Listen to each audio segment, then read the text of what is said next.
Hey everybody, my name is Kelanie and I'm the Executive Director of Access Worship International.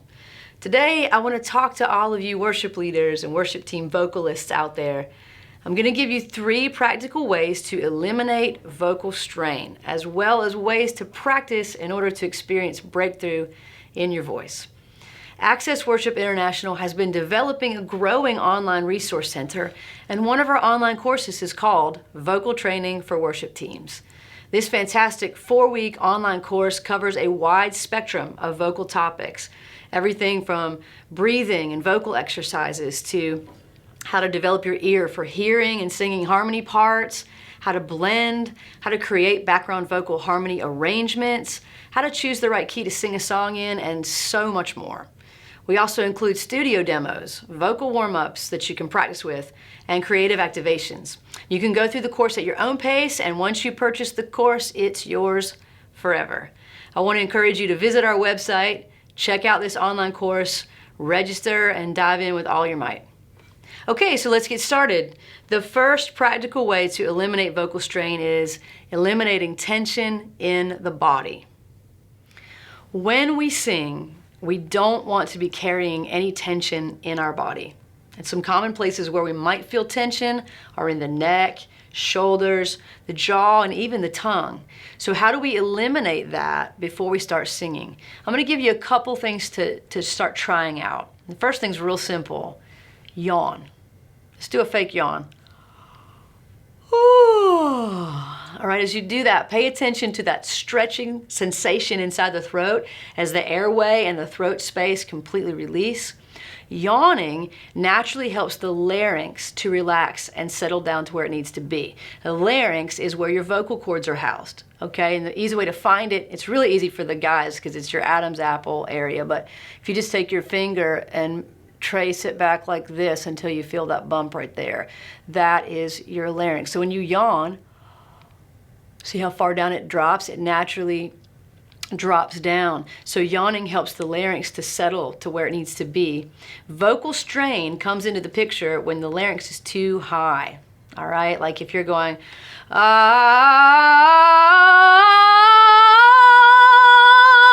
feel like I'm straining, I feel like I'm choking, and my larynx is raising up too high.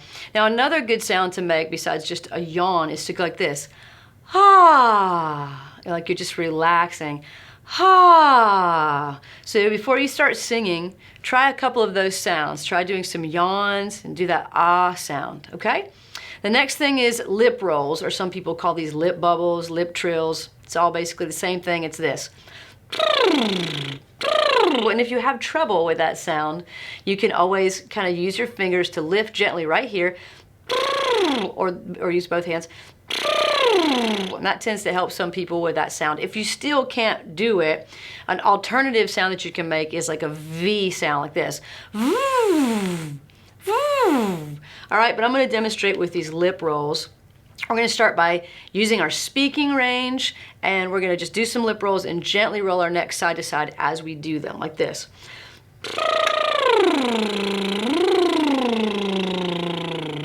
You can also roll your shoulders back. So this is just a way to kind of just eliminate tension that might be built up in your throat, in your neck, in your shoulders. Okay, and then we're going to take it one step further. Here's a vocal exercise for you to do using those lip rolls or those lip bubbles. We're going to sing what's called an arpeggio. It sounds like this.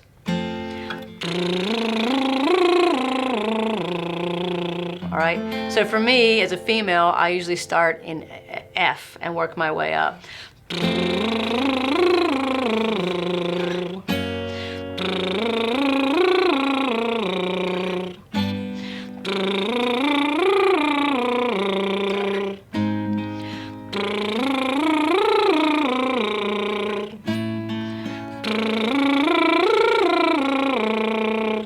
And so on.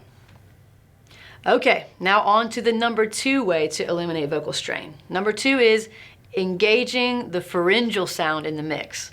Now, many of you are familiar with the terms like chest voice, head voice. Your chest voice is the strength and the foundation of your voice. It's your speaking voice, and it gets its name from the fact that when you speak or sing in chest voice, it feels like it's resonating in the top part of your chest. okay? When you sing, you spend most of your time in your chest voice. The chest vocal register can be described as warm and darker than the other vocal registers. So I'm talking in my chest voice right now, and if I put my fingers right here, kind of at the top of my chest, I feel the vibration happening. This is my chest voice, okay? Now your head voice is the upper part of your range, and we call it head voice because we were describing the way it feels. When you sing in head voice, it feels like the tone is resonating in your head. You won't feel any resonance in your chest at all when you're in head voice. Try saying this, yoo-hoo, like you're trying to get someone's attention. Now do it again, but hold each syllable for a second or two. Yoo-hoo! It should feel almost like the sound is vibrating like behind your eyes and nose in that top area of your sinuses. Okay, now there's a transition area in your voice between your chest voice and your head voice that can be a little difficult to navigate at first. What you don't want to do is push the chest voice up too high, which causes all kinds of vocal strain and damage. You know, like,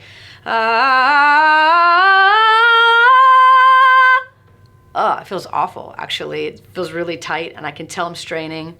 But then you also don't want to flip suddenly up into your head voice, like creating sort of a yodel effect like this. And all this air just goes spilling out of my mouth. That's equally awkward and weird sounding. So people talk a lot about singing in a mixed voice, and a big part of that is getting the right blend of chest, head, and pharyngeal resonance in your vocal tone as you sing. Engaging the pharyngeal sound in your voice will help tremendously as you move beyond your chest voice into that transition area of your vocal range. The pharyngeal resonance keeps the power without the strain. So how do you engage this pharyngeal sound in your mix? Here's a great vocal exercise to get you started. All right, say the word sing. Okay, sing. Now say it and hold out that final NG sound. Sing. Okay, you're gonna feel like a buzzy sensation in your sinuses, your nasal cavity. And that's what we're talking about. When we talk about the pharyngeal sound, it's a little more of that nasal quality. And we don't want to sing all nasal, like, what a beautiful name it is. I mean, that would be awful all by itself, right? But we do want to engage these nasal resonators. All right, so now that you have a feel for that sound, we'll just go straight to that without saying the whole word. And we're gonna do a vocal exercise. These are just 5-note scales on the NG sound. So for me, I'll just start in A, and I'm gonna go,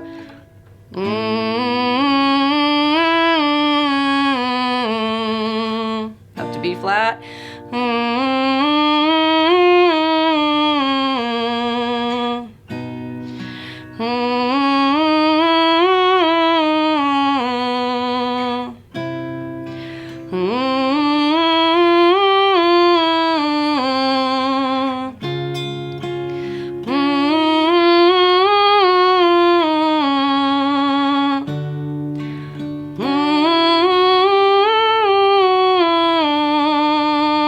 and so on. Notice my mouth is open, right? And I'm letting that NG sound resonate right here. As I go higher, I might need to open up a little more, drop the jaw a little bit.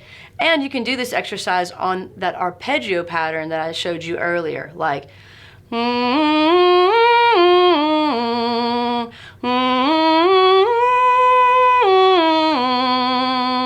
right, so practice this regularly. This is a really good one to work on. Moving on now to the number 3 way to eliminate vocal strain, modifying the vowel. If you're singing notes that are in a difficult area of your range, spreading your mouth wide will make it even more difficult. And there are certain vowel sounds that kind of create that tendency. Vowel sounds like A, like in the word save or made. And how about the sound E? E, like sing, me, Jesus. So these vowel sounds tend to make us want to spread our mouth out too far. And the solution is to narrow those vowel sounds so that A becomes A. Try that. A. So instead of singing save, I would sing save. So my mouth isn't going wide and spreading this way. It's staying forward, focused in a more narrow position. Save, like that. Then that vowel sound E becomes I. So instead of sing, I'm going to say sing, sing. Instead of sing, instead of Jesus, it's more Jesus. For example, on the song Tremble, which I sing a lot, I'm singing the word Jesus over and over again on a note that's at the top of my chest register. I'm going, Jesus, Jesus, right? Now I could sing this way, Jesus, Jesus, right? The tendency there, if I'm spreading this way and I'm already singing a note that could cause me to want to, strain in my chest voice, that combination is just not helpful at all. So if I approach this vowel more like Jesus, that helps me get some of that power sound that I'm used to and that I like from my chest voice, but it helps me actually to engage this pharyngeal sound that we just talked about by narrowing the vowel and thinking more forward with my tone. Jesus, Jesus, that helps me tremendously. So pay attention to vowel sounds in the songs you're singing. Is there a note that's challenging for you to hit? And if the word contains a vowel sound that tends to make you spread your mouth too wide, give this vowel modification thing a try. And when you do, make sure you are watching yourself in a mirror so you can really see if you are narrowing your mouth when you sing those vowel sounds. All right, I hope you find these vocal tips and exercises helpful. Be sure to check out vocal training for worship teams and all our other online courses at accessworshipinternational.com. If you enjoyed this video, please give it a thumbs up and make sure you subscribe to our channel, click that little notification bell. We'll see y'all next time.